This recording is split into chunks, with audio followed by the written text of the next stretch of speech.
So we've seen guys like Draymond Green, Pat Bev point out that a lot of guys in the league don't have a high IQ. You even guys on this couch have said it's a lot of dumb motherfuckers in the league, quote unquote. Bro, it's 400. It's 450 NBA players. Yeah. So some of them. But I feel like at the highest level, the star level, you got a lot of high IQ basketball players, KD, LeBron, Steph, those type of guys. Very intelligent. Yeah, very intelligent. Elite at what they do. So, question for you guys: how important is having a high basketball IQ versus having talent, athleticism? Like, how far can just having a high basketball IQ get you in the league if you don't possess those other things? With this question, how far off are we on the Ant-Man? How important is having a high basketball IQ versus talent, athleticism? So that means we're taking just a skillful person that has no IQ and a high IQ person that has no skill. That has a limited amount of skill, athleticism, talent. So you're gonna have to name somebody. Because if we put in our brains... Boris Diaw. Okay, so Boris Diaw. High IQ guy. High IQ guy. Very low versus talent. Now a talented guy like who? We have to go somebody who's not playing. Yes. Right. Not playing no more? Yeah. Let's go somebody who's not playing no more. Well, who would you guys think? Would you not call Shawn Kemp a high IQ? So he fits. He's super athletic. Boris Diaw fits like the bottom line of very high IQ, but so like Anderson. Ryan Anderson? No, Birdman. Kyle Anderson. No. Kyle Anderson. Fits, so Kyle Anderson or Birdman? Fits. Ooh. I'm taking Bird. At that point, you probably take the most athletic person then. Because you can just put them out. But remember, so you're saying high IQ versus skill? Yeah, because you're saying Boris versus Birdman? Yeah. What skill does Birdman got? Athleticism. Athleticism. But we're talking about athleticism, not skill. We're talking about athleticism, right? Talking about talent? He said athleticism, so he put the two together. Just talent, like a guy who has good raw natural. They're just raw athletic, like they don't really know. So I'm back. So this another basketball video. This like my fourth one. There's been a lot going on when it comes to sports. So I know people like, is this a sports page or a relationship page or what is this? So this is my YouTube. So it's all about my life, what I like, what I'm interested in, and what I want to talk about. So, period. So it might be whatever in my mind or I feel like speaking on is what I'm going to speak on. As simple as that. Because I'm knowledgeable in a lot of different areas, and I don't just want to make a page about one thing. That just gets boring to me. I'm sorry. But anyway, getting back into the NBA. So I want to touch on what Gilbert Arenas and, on his podcast with Kenyon Martin and I think Brandon Jennings is on there now. What they was talking about, because I felt like it was an interesting topic. And the topic basically was, would you rather have a high IQ or would you rather have athleticism and skill? Now, when they was breaking it down, just like with because I think it stemmed from the Anthony Edwards debate that's been going on with him saying that nobody was skilled back in the day besides Michael Jordan. I think they was piggybacking off of that to a certain degree. But just like that is that athleticism and skill should be separated. You shouldn't be able to put something together like that, because most of the time you're just talking about athleticism, or I think they said raw talent. When it comes to skill means so many different things. And if you in the NBA, you skilled at something. Like they were talking about Boris Diaw, who played for the Spurs, who was a good piece for the Spurs, and saying him as an example as a player who was high IQ but not athletic and skilled. But Boris Diaw was skilled. He was skilled at passing and knowing the game, and he could hit shots like he did have skill. Then some people, like I put in the title, compare Westbrook to Chris Paul. Chris Paul got plenty of skill. So you can't say, you can't use skill, because if you're in the NBA, you have a skill set or you have some type of skill. What you can say is athleticism. So I will say, would you rather have high IQ or athleticism? Like the title say, would you rather be Westbrook, who has raw talent and a lot of athleticism, but he get accused for having low basketball IQ?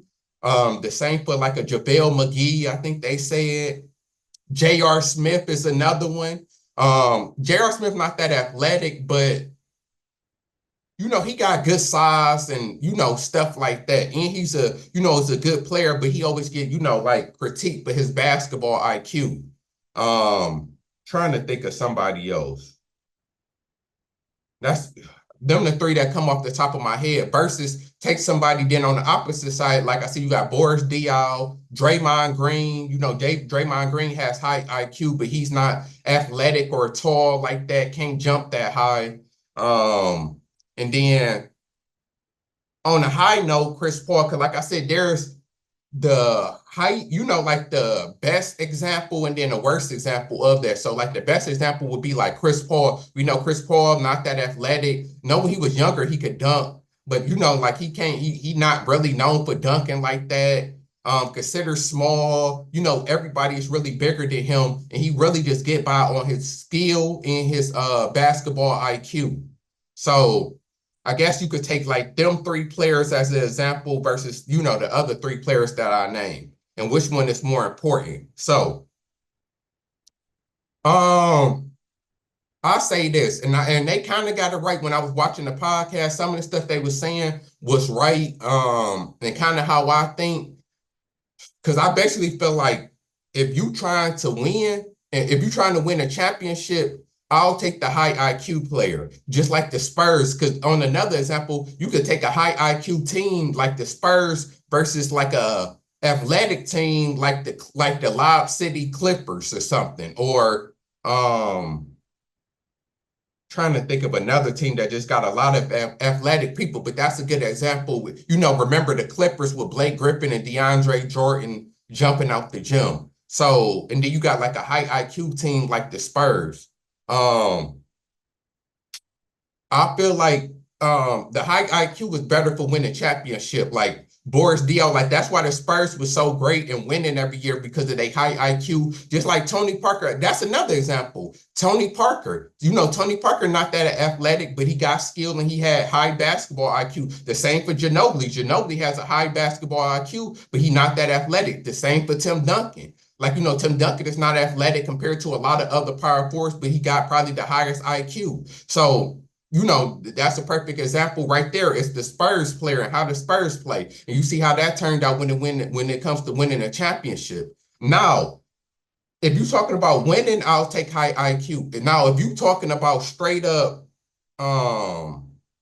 like individually, or when it comes to like, making all-star teams, winning MVP, being like box office, filling the stands, then of course I would take the guy, or I would want to be the guy with raw talent and athleticism. Because the raw talent and athleticism, that's going to get you more recognized. That might win you an MVP like Westbrook got an MVP and Chris Paul don't. You know what I'm saying? So like it's better for the player individually. Like if I'm just worried about individual numbers, worried about my paycheck, like, like a player who got more raw talent and athleticism probably gonna make more money than the high IQ player because they're gonna be more fun to watch and they gonna stand out more. Like that's what comes with the athleticism and the raw talent. So it's about which one more important. Would you rather be a player who you might not win the MVP, you might not be this great individual player or known for being a great individual player, but you known for winning and, better fit on a team, or you could be the player with athleticism and you might make more money, have your own shoes and, make more money, have your own shoe, might win the MVP, like, might make an all-star team more likely. Like that's what you really battling against, and that's what I broke it down to, because that's usually how it is. So of course, knowing me, I'm a winner. Of course, I'm gonna choose high IQ over just raw athleticism. Because I care more about winning than the individual stuff. And I always say, like, I couldn't be in the NBA for 10, 20 years and not win a championship. Now, if I tried my hardest and came real close and kind of like Chris Paul or something like that, or John Stockton is another perfect example of a player with high IQ but no athleticism.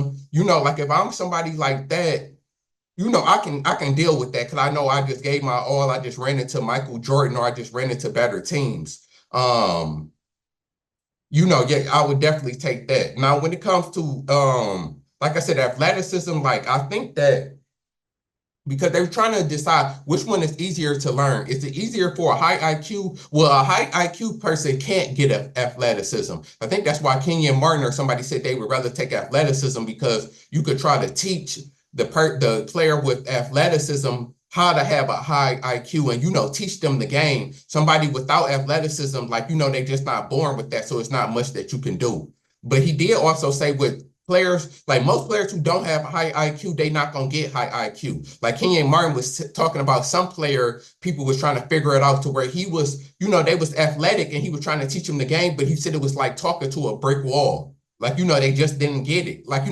like some stuff, like people just don't catch on and just don't understand because like, you don't think that Westbrook or JaVale McGee or J.R. Smith, you didn't think they played in the, all three of them that played in the NBA for like over 10 years, and they still, was known for not having high IQ. So you don't think they would have learned? And then I do think that you have to, like I said, to be in the NBA, you have to have some type of basketball IQ, and you have to, just like you have to have some type of skill. So we're not taking this literally, saying like Westbrook or J.R. Smith literally don't have no basketball IQ. Like they definitely do. But we talking about, we comparing it or whatever. So, like these players, like, Westbrook been criticized for shooting too much and making bad decisions his whole career, and he still didn't change. So you can't overlook that also is that most players who, don't develop basketball IQ. It's something that you just kind of always had. Like, Tim Duncan,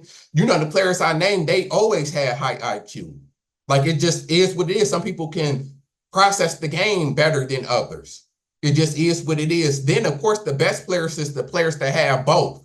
LeBron got both. That's why he's a top 10 player. Kobe got both. Michael Jordan got both. Like, all three is athletic, and they got high basketball IQ. Magic Johnson. Well, Magic Johnson wasn't that athletic, but he was tall. He was 6'9" point guard. So, I mean, that is what it is. Trying to think who else got high basketball IQ and great athleticism. Trying to think off the top of my head.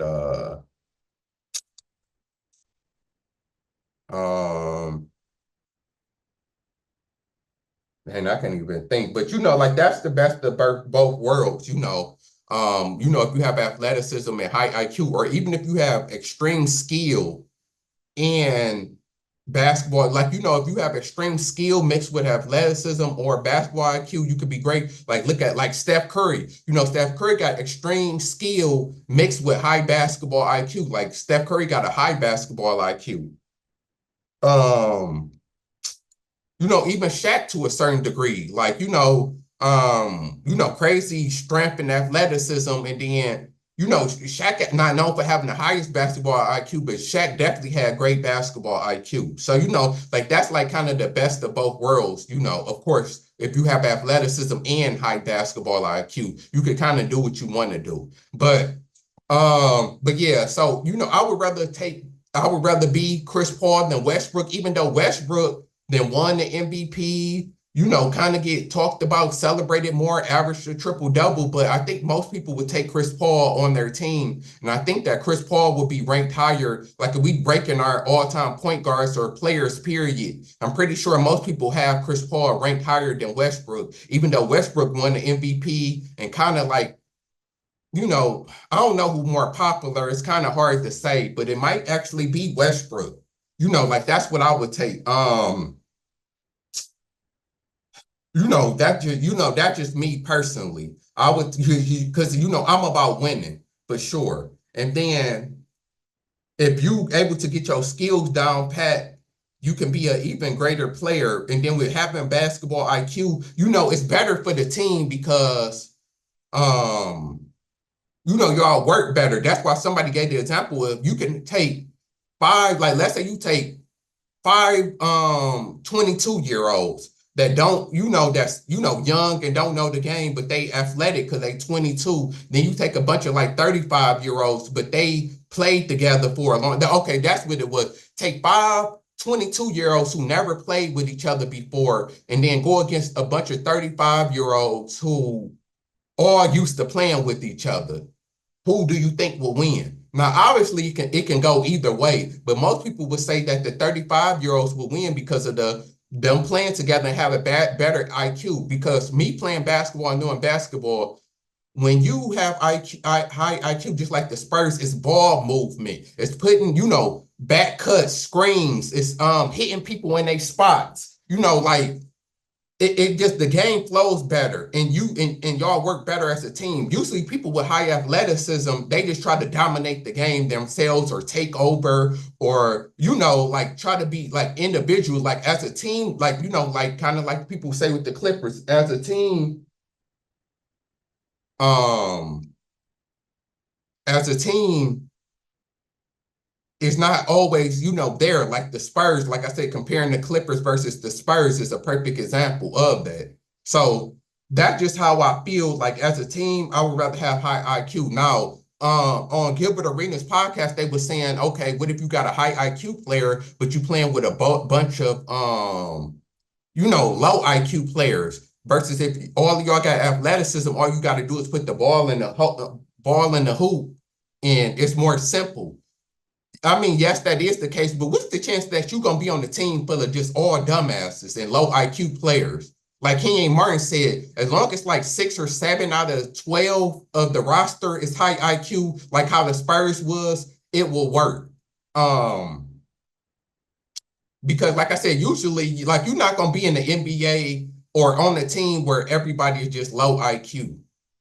Like, like that'd just be crazy if you literally the only person on your team with high basketball IQ. That is messed up. Just like it'd be messed up if you on a team full of athletic dummies. Like imagine a team full of just Westbrooks. Like, like that would be crazy also. So like I said, that's going to the extreme. But yeah, I wanted to touch on this because this was a good topic. Who would you rather be? I can understand it a lot of ways, going both ways, because like a lot of people gonna choose athleticism because a lot of people would rather have the accolades or get the shoe deal and the money. Being athletic and dunking, and just like John Moran is another good example. Like you gonna get endorsements, and people gonna love to watch you and watch your highlights. Like ain't nobody really trying to watch. People will watch Westbrook highlights before they probably watch Chris Paul highlights.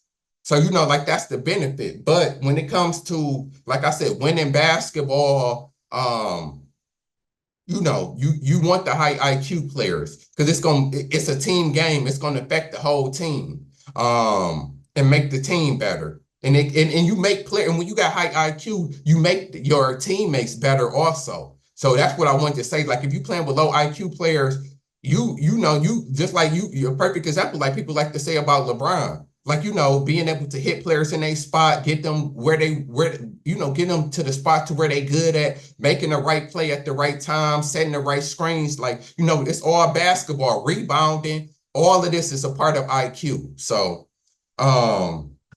yeah, that's what I would go with. I would go with the high IQ player personally. But y'all tell me what y'all think.